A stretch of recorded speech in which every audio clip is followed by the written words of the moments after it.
నెరవేర్చే సంగతులు వేరు. దేవునికి స్తోత్రం. హల్లెలూయా. 120 మంది కాదు 3120 మందిలోనే ఉన్నారు అననీయ సప్పేరాల.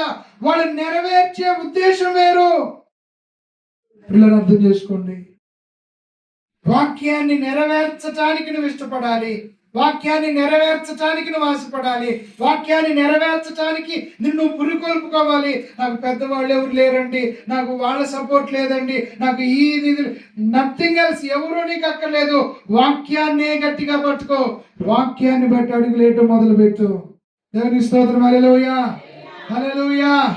ఏ సమృద్ధిని దేవుడు వాగ్దానం చేశాడో వాక్యంలో, అట్టి సమృద్ధితో నువ్వు నింపబడతావు. ఆ వాక్యాన్ని బోధించే దైవజనుడికి పరిపూర్ణంగా అప్పగించుకో.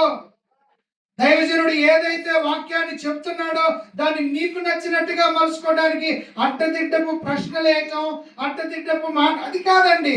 ఒక వ్యక్తి వాక్యాన్ని విన్నప్పుడు వెంటనే విధేయుడైతుంది. విధేయత 5 నిమిషాలు ఆలస్యం చేసినా సరే దేవుడు దాన్ని అవిధేయతగానే త్రోసేస్తాడు.